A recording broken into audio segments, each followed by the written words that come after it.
Audioslave was an American rock supergroup formed in Los Angeles, California, in 2001. The four-piece band consisted of Soundgarden lead singer, rhythm guitarist Chris Cornell, and Rage Against the Machine members Tom Morello, lead guitar, Tim Comerford, bass, backing vocals, and Brad Wilk, drums. Critics first described Audioslave as a combination of Soundgarden and Rage Against the Machine, but by the band's second album, Out of Exile, it was noted that they had established a separate identity. Audioslave's trademark sound was created by blending 1970s hard rock with 1990s alternative rock. Moreover, Morello incorporated his well-known, unconventional guitar solos into the mix. As with Rage Against the Machine, the band prided themselves on the fact that all sounds on their albums were produced using only guitar, bass, drums, and vocals. In its 6 years of existence, Audioslave released 3 albums, received 3 Grammy nominations, and became the first American rock band to perform an open-air concert in Cuba. Audioslave disbanded in February 2007 when Cornell issued a statement announcing that he was permanently leaving the band due to irresolvable personality conflicts as well as musical differences. The 2007 Rage Against the Machine reunion and tour involving the rest of the band as well as solo albums released that same year by Morello and Cornell cemented the supergroup's permanent demise. On January 20, 2017, 3 days after announcing their reunion, Audioslave performed together for the first time in over a decade at Prophets of Rage's anti-inaugural ball. History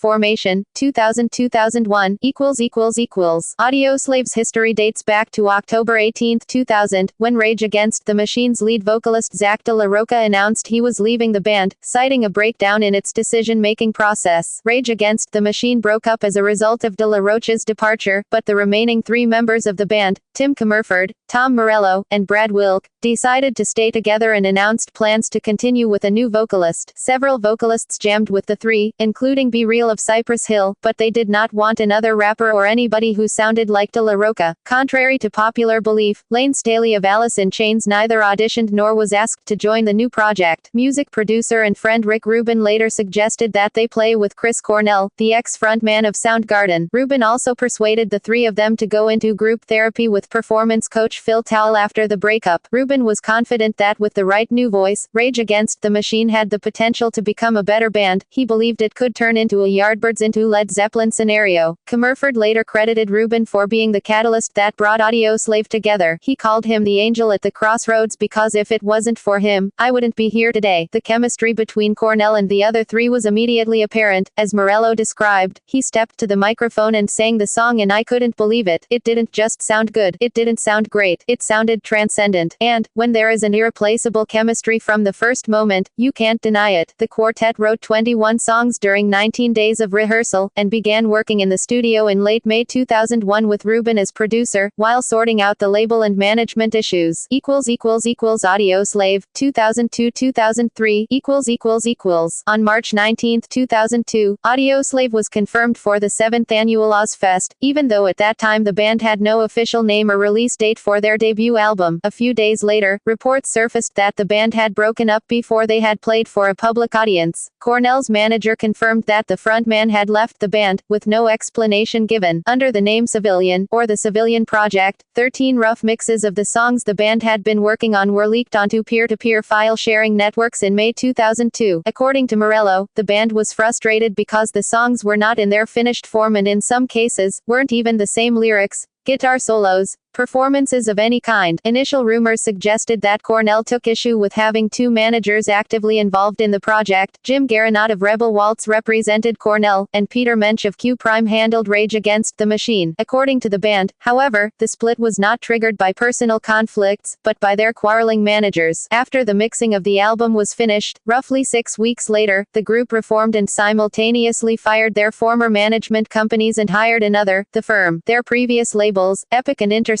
settled their differences by agreeing to alternate who released the band's albums. The band divulged their official name and launched their website in early September. The first single, Cochise, was posted online in late September, and was on the radio in early October. Critics praised Cornell's vocal style, a distinct departure from the rapping of De La Rocha, and found that the former members of RATM have gone and done a Paul Weller, retreating from the ground they broke back to the sounds that inspired them. Music video director Mark Romanek shot a video for Cochise, which shows shows the band playing atop a tower under construction in the midst of a giant fireworks display providing all the lighting. The firework explosions during filming prompted fears of a terrorist attack among residents living near Los Angeles' Sepulveda Dam, the shooting location. The self-titled debut album, Audioslave, was released on November 19, 2002, and entered the Billboard 200 chart at No. 7 after selling 162,000 copies in its first week. It was certified gold by the RIAA within a month of release, and by 2006 achieved triple platinum status. It is the most successful Audioslave album to date, having sold more than 3 million copies in the United States alone. Despite its commercial success, Audioslave received mixed reviews. Some critics lambasted the group's effort as uninspired and predictable. Pitchfork Media praised Cornell's voice, but criticized virtually every other aspect of the album, deeming the lyrics complete gibberish and Rubin's production a synthesized rock-like product that emits no heat. Other critics, however, praised the supergroup's style reminiscent of 1970s rock and compared it to Led Zeppelin and Black Sabbath, saying they added much-needed sound and style to contemporary mainstream rock. Audioslave made their live debut on November 25, 2002, performing a brief concert on the roof of the Ed Sullivan Theater on Broadway in New York City for The Late Show with David Letterman. This was the first time any band had appeared on Letterman's marquee. That year's KROQ Almost Acoustic Christmas was their first official paying concert, in which the band played on the first night, December 7, 2002, after giving a secret club show the night before. Towards the end of the band's 6-song set, Cornell told the audience, "These guys saved my life this year," and the show ended with his bandmates hugging him. Afterwards, asked to expand on his comments, he would say only that he had dragged the trio through a trail of shit in the past months. During this time, there was a rumor that Cornell had checked himself into drug rehabilitation. He later confirmed it in an interview with Metal Hammer that was conducted from a clinic payphone. In a San Diego City Beat article, Cornell explained that he went through a horrible personal crisis during the making of the first record, staying in rehab for 2 months and separating from his wife. He credited Morello, Comerford and Wilk with helping him rebound from the difficult period. He dismissed the rumors about being in rehab for OxyContin or heroin, but when asked, offered only various things. "I'm not picky, mainly for drinking." Like a Stone, the second single from Audioslave, was released in early 2003. It was the highest charting single from the album, peaking at number 1 on Billboard's mainstream rock tracks and modern rock tracks charts. It was certified gold by the RIAA, making it Audioslave's most successful single ever. The music video for Like a Stone was written and directed by Meyer Davis. It was shot in the Los Angeles house where Jimi Hendrix wrote Purple Haze. The video uses negative space to invoke the memory of musicians past. The music video for the third single, Show Me How to Live, was banned from MTV, reportedly because it shows the band in a high-speed car chase running police cars and motorcycles off the road. The band's first DVD, Audioslave, was released on July 29, 2003. The band toured extensively worldwide in 2003, gaining positive reviews for their live performances, including at the revived Lollapalooza. Their performance on the Lollapalooza tour was so well received by readers of Metal Edge that they won the magazine's 2003 Reader's Choice Award for Favorite Lollapalooza Band by a landslide. Out of Exile, 2004-2005,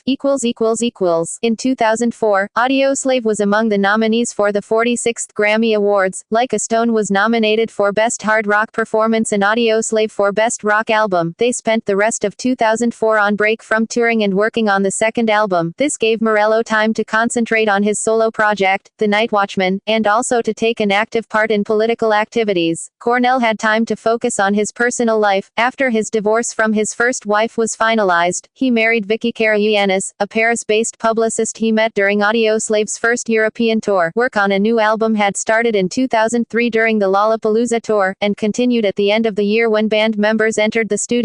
Aside from writing new material, the band also had some leftover songs from the Audioslave sessions. According to Morello, they had almost another album's worth of stuff already done. Be Yourself, the first single from the still untitled album, was panned by some critics, who felt it was limp, and the lyrics are bland and directionless. Nevertheless, it reached number 1 on the mainstream and modern rock charts. In April 2005, the band launched a club tour, which lasted until late May. Although on previous tours Audioslave occasionally played cover songs, they deliberately avoided playing their former band's songs to avoid using those songs as a crutch to help sell and break Audioslave, as their aim was to establish the band as an independent entity. After achieving that goal, they thought it was time to own those histories, and began performing a selection of the two band's most popular songs, such as Black Hole Sun and Bulls on Parade, on the tour. The second single, Your Time Has Come, was released through a unique promotion, lasting 1 week, which involved radio listeners around the world. Radio stations were asked to post a link on their websites to a special timed-out download of the song. Once 1 million people clicked on the link, the song was unlocked and became downloadable by all 1 million. On May 6, 2005, Audioslave played a free show in Havana, Cuba, in front of an estimated 50,000 people at the La Tribuna Anti-Imperialista Jose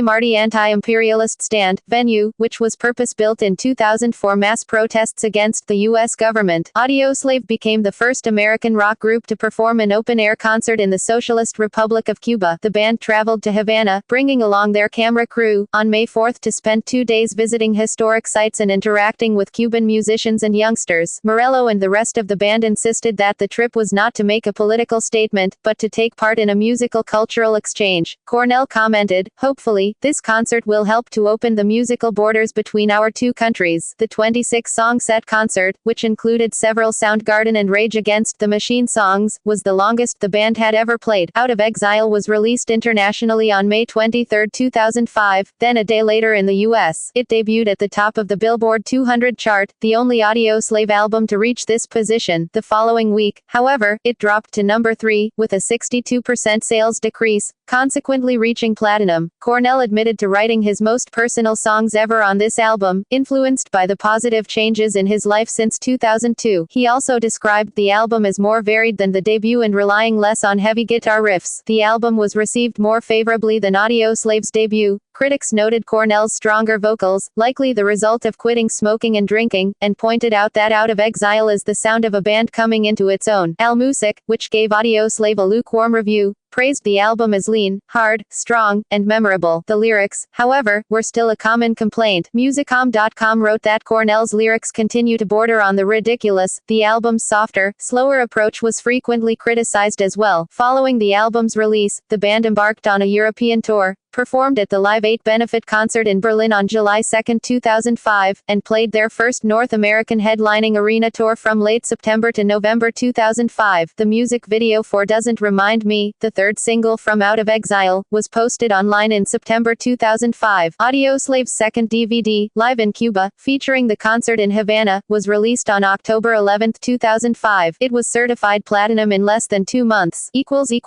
Revelations and Breakup, 2006-2007,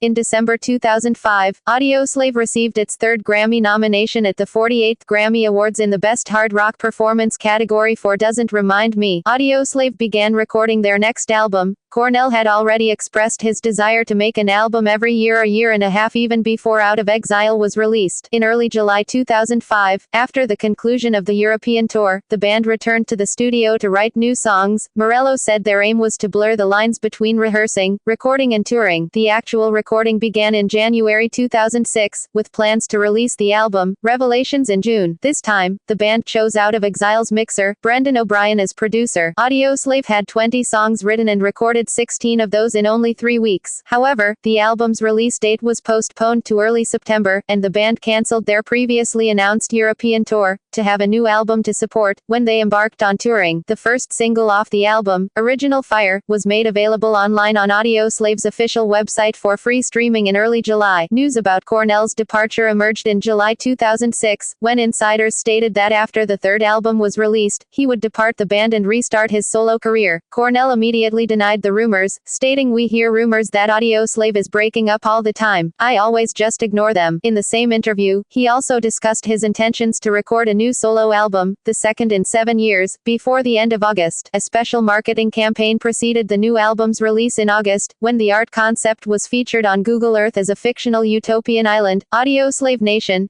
created in the South Pacific. Several songs from the upcoming album appeared on movie and video game soundtracks. Wide Awake and Shape of Things to Come were featured in Miami Vice, while Revelations was on the soundtrack of Madden NFL 07. Revelations was released on September 5, 2006. The album entered the Billboard 200 at No. 2 and sold 142,000 copies during its first week of release. It became the band's least commercially successful album, dropping even faster than Out of Exile. Its sales were down 65% the following week, achieving gold certification a month later. The album showed funk, soul and R&B influences that were non-existent for the band before. Morello referred to the new sound as Led Zeppelin meets Earth, Wind and Fire. Additionally, several songs took a more overtly political stance than previous Audioslave releases. The album received a similar critical response to Out of Exile, with the majority of reviewers praising the band's integrity on the record. The new funk and soul influences were also welcomed favorably. AllMusic called the album Audioslave's most colorful,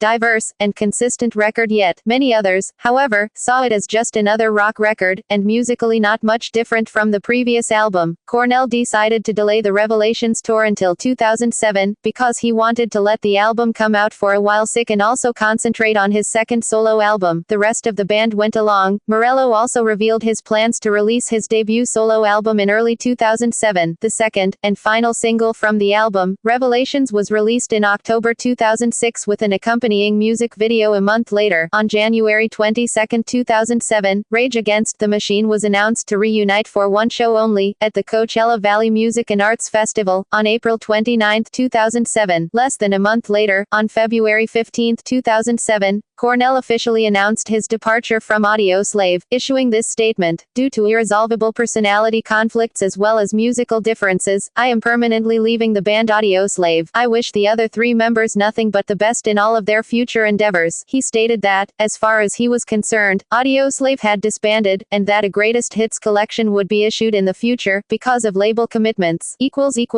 Post-breakup, 2008 to 2017, Morello and Cornell initially disagreed over the particulars of Cornell quitting the group, with Morello claiming that Cornell did not communicate directly with him about leaving, while Cornell countered, "Tom and I did have communications about the fact that I was gonna go make a record, and that I was tired of what ended up seeming like political negotiations toward how we were gonna do Audioslave business and getting nowhere with it." He also added that this process of doing Audioslave business led him to go solo. Cornell has said that the breakup was not about money, but that he was just not getting along with the other members during their later years. Said Cornell, "Getting along as people is one thing. Getting along as a group of people that can work together in a band situation. We weren't particularly getting along well. No, bands work in a way where everyone at some point has to have a similar idea of how you do things. 3 albums into it, it started to seem like our interests weren't as conjoined anymore." In 2011, Cornell revealed further information about the band's breakup. "Personally, a lot of it was me trying to land on my feet again. I went through a lot of personal turmoil right around the time Audioslave formed, and unfortunately I think that affected the band a little bit in terms of me not really being grounded. I think there was stuff that could have been resolved, and there was drama that was probably unnecessary. Typical rock band stuff. I certainly played a role in it. I definitely feel like I was part of a lot of unnecessary stuff. It didn't need to become what it became. You learn with experience." In 2012, Tom Morello said that unreleased material that was not on the 3 albums could be released in the future at an unspecified point. Chris Cornell and Tom Morello shared the stage together for the first time in 7 years, among many musicians, at the 2013 Rock and Roll Hall of Fame. Cornell also joined Morello on stage on September 26, 2014.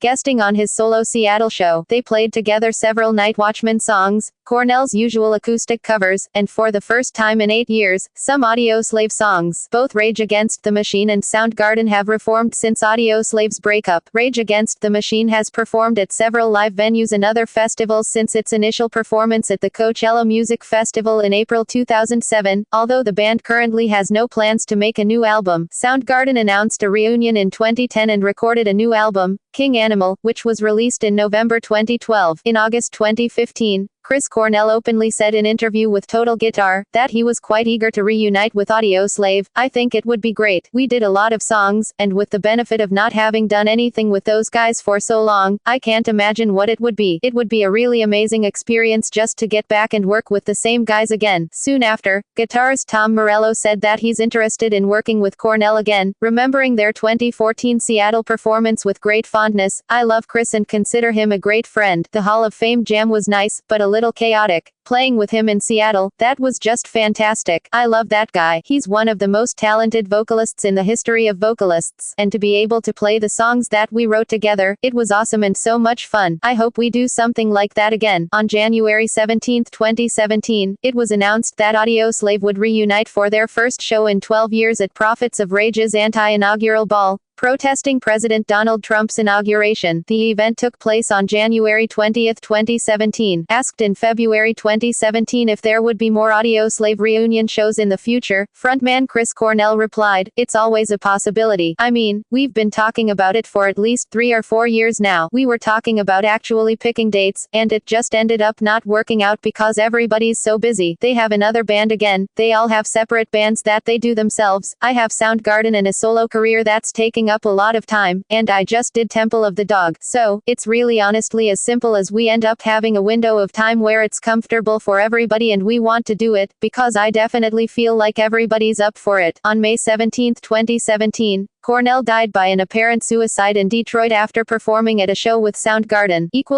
Name ===. The original idea for the band's name was Civilian, but it was dropped when members found out that it was already taken. Morello later discredited the story, contradicting Comerford and Cornell, and commented that Civilian was merely a rumor circulating at the time. He stated, "The band has only ever had one name, and that is Audioslave." Morello described the origin of the Audioslave name to Launchcast as follows: "That was Chris' suggestion that sort of came to him in a vision. We're all on the two-way pagers, and Chris one night said, 'I got it. It's Audioslave.' We were all, like, all right, fantastic." To paraphrase Elvis Costello, talking about band names is like dancing about architecture. There's just no point in it because the band name becomes the music and the people. After the name was announced, it emerged that it was already being used by an unsigned band from Liverpool. The two bands worked out a settlement, with the American Audioslave paying $30,000 in a deal that allowed each band to use the name. To avoid confusion, the Liverpool band would rename themselves The Most Terrifying Thing. The name was mocked by critics due to its uninspired nature, and was regarded as one of the worst in contemporary rock music, or even of all time. Pitchfork Media called it the most asinine band name of the year, and Chuck Klosterman of Spin magazine chided it as one of the dumbest band names in recent rock history.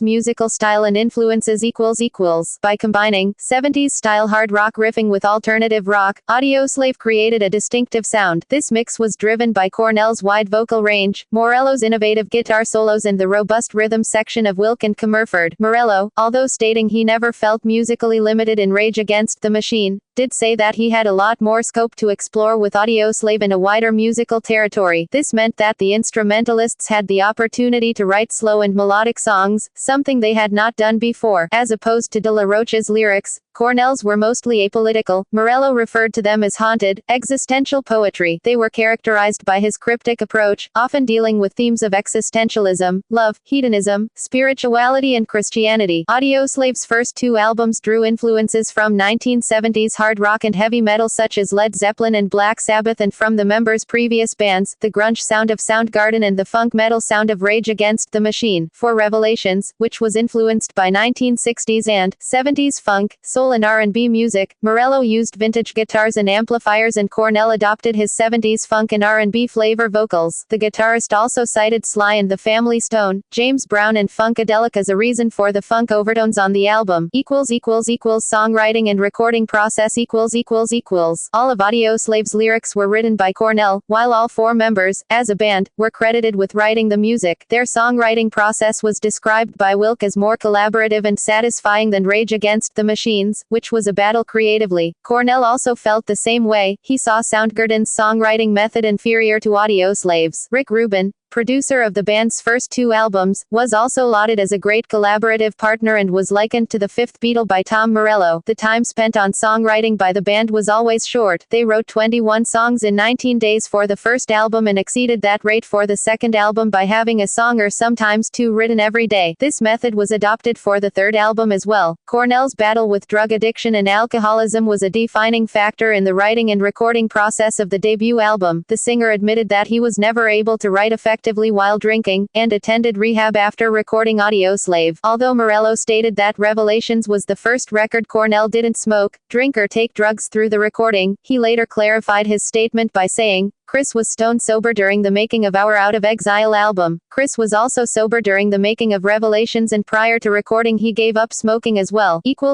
Politics == While Rage Against the Machine's music was politically influenced, Audioslave's music was mostly not. Cornell stated he did not want to become the new singer of Rage Against the Machine or any political band, but he would play benefits the other band members wanted to play. Wide Awake was an attack on the Bush administration's failure to act over the consequences of Hurricane Katrina. The band was openly anti-Bush and against the Iraq War from the beginning. On March 17, 2003, only hours after President Bush announced plans to invade Iraq, the band performed live in Hollywood with messages reading "How many Iraqis per gallon?" and "Somewhere in Texas, a village is missing an idiot," scrolled across the stage. The music video for Doesn't Remind Me was also critical of the Iraq War. Wilk called Bush a fucking scam in an interview, criticizing the Bush administration's rationale for war in Iraq. During the time of the second album's release, several politically charged Rage Against the Machine songs resurfaced in Audioslave's live set. Although the members committed to not making political statements during their Cuba tour, Comerford stated in an interview that the concert made Audioslave more politically active than Rage Against the Machine ever was. While in Cuba, Cornell said that he takes every aspect of human life into consideration when it comes to writing lyrics, and that he would write about the experience in a song, or more songs. This culminated in the political influences on Revelations. Although he did not write about Cuba specifically, he asserted that he felt Audioslave can be a band like U2, which is not overtly political, but Bono gets a lot done. That year, the band played at 2 more concerts organized to raise political awareness: Live 8, which aimed to end global poverty, and the Hurricane Katrina benefit concert, React Now, Music and Relief. Audioslave was prominently involved in the Axis of Justice, a non-profit organization formed by Tom Morello and System of a Down's Serge Tankian to bring together musicians, fans of music, and grassroots political organizations to fight for social justice. Axis of Justice tents were set up at almost every Audioslave show, and with the exception of Comerford, all band members appeared on the Concert Series Volume 1 CD, DVD charity album released in 2004. Band members Chris Cornell, lead vocals, rhythm guitar, 2001 to 2007, 2017, died 2017. Tom Morello, lead guitar, 2001 to 2007, 2017. Tim Comerford, bass guitar, backing vocals, 2001 to 2007, 2017. Brad Wilk, drums, percussion, 2001 to 2007, 2017. Discography Audioslave, 2002. Out of Exile, 2005. Revelations, 2006. References External links Audioslave on Facebook.